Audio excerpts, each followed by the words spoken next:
Hey, it's Ollie and welcome to the fifth, I think it is, video in this series all about how I use my core study time to learn foreign languages every day. Now, there's a lot in this series, so if you're not sure what I mean by core study time, please go back and check out the previous videos. That will show you what that's all about. And in this video, we're going to be talking about dialogues, the dialogues that you find in your textbooks, and exactly how to study these so that you learn quickly and so that you can actually use the stuff that you learn in conversation to speak more fluently. Alright, so let's dive in. I'm going to show you some of my language books and then the exact study process that I use.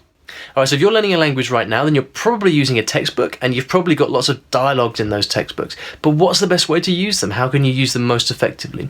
Let's start off by looking at a few of my books and I'll show you exactly what it is that we're talking about. Alright, so these are some of the books that I've been using recently to learn languages, and they're all very, very different. Extremely different, actually, but they've all got one thing in common, which is dialogues. And if you look in here, this is Colloquial German, great book. And you can see pretty straightforward dialogues. It's probably quite familiar to you. That's that. Now we've got Living Cantonese for intermediate learners, one of my favourite Cantonese books. Slightly different this time. You've got, these stories are all based on radio plays, and so they're quite long. Each one is about 6 or 7 pages long. And you've got the Cantonese on one side and the English on the other. And you've also got the Romanized version of the Chinese characters. Again, high-level stuff. They call it intermediate learners, but it's not. That's one of the challenges you sometimes face, is finding something at the right level. So that's a slightly different kind of thing.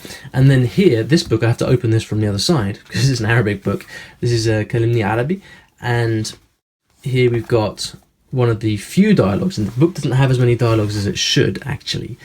But nevertheless, you have a few, and this is what they look like. And obviously, in this case, you've got the challenge of actually reading it in the first place. And if you don't read Arabic, you've got an additional challenge. So all slightly different, but the process that you'd follow is exactly the same. And I have broken it down into 4 different steps. Now, these steps take you from right at the beginning, where you can't understand anything in the dialogue whatsoever, to a point at the end where you not only understand, but you've also learnt the stuff and you can actually use it in conversation and you kind of take some ownership over the language.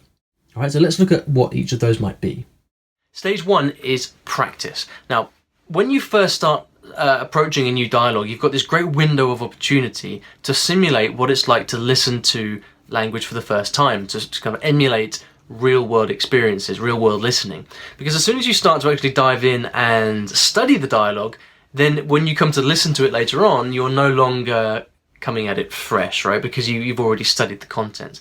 So the first thing you should do with any dialogue is don't try to study, close the book. Just listen to it over and over again and try as hard as you can to understand what's going on. You can listen as many times as you need to, and you might not understand much, and that's absolutely fine. But what you're doing is you're testing your ear. And the more you test your ear, the better prepared you're going to be for listening to and understanding native speakers later on. Now, once you've done that and you can't get any further, the next step, step 2, is comprehension. And this is where you really want to get to a point where you understand what you're listening to. So the first thing is to pair the listening with the reading. So what you'll do is you'll listen and you'll read the dialogue in the textbook at the same time.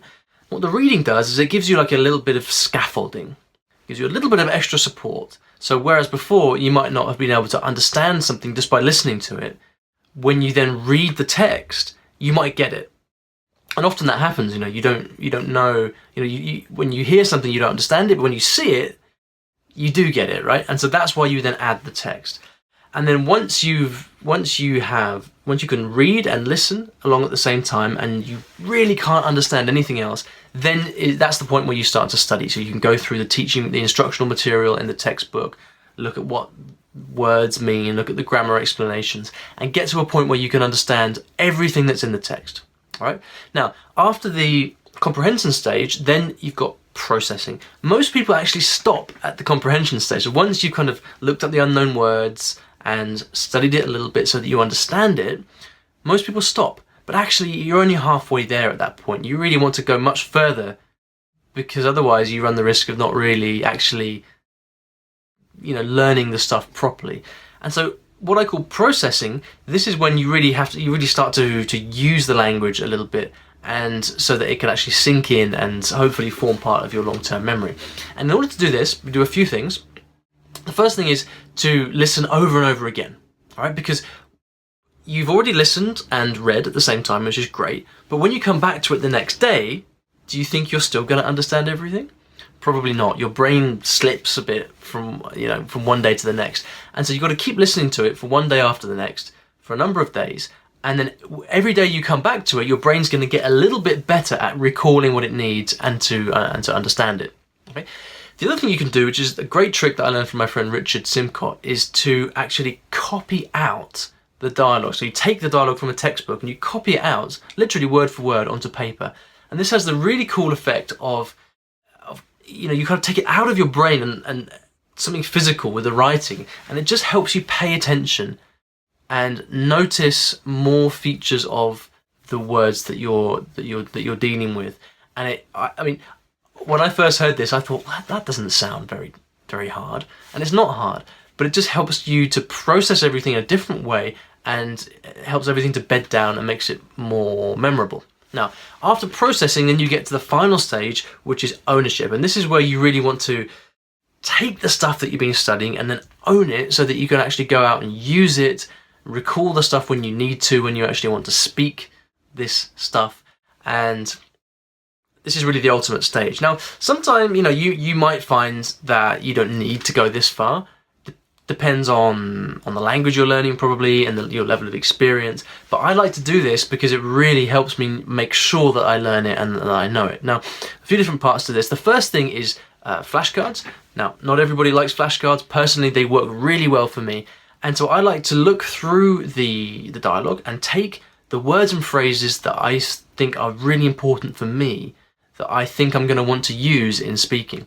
I'll put those in my flashcards, and I'll go away and I'll use my flashcards to revise and just help me practice those useful words and phrases.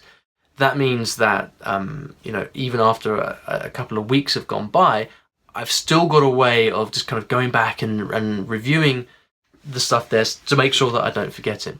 The second thing is speaking.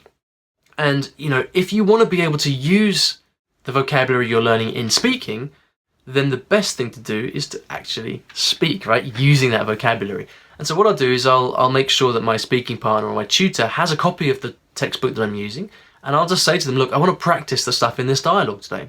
And so that's what we do in our lessons, and that helps obviously recall the word and use it in conversation.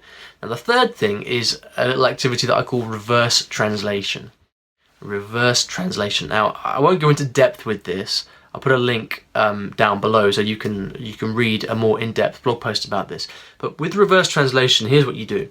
You take the original text in the target language, you translate it into English, or whatever your mother tongue is, and then you cover up the original so you can't see it, and you translate it back from English back into the target language.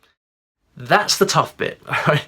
And then when you've done that, you can compare the original with what you've done, and that shows you very, very clearly the kind of gaps in your knowledge, the gap between where you are right now and where you should be in terms of actually knowing that stuff. This is kind of, for me, the ultimate test of whether I've really learned it or not. And the combination of those three things really help you to learn this stuff in depth.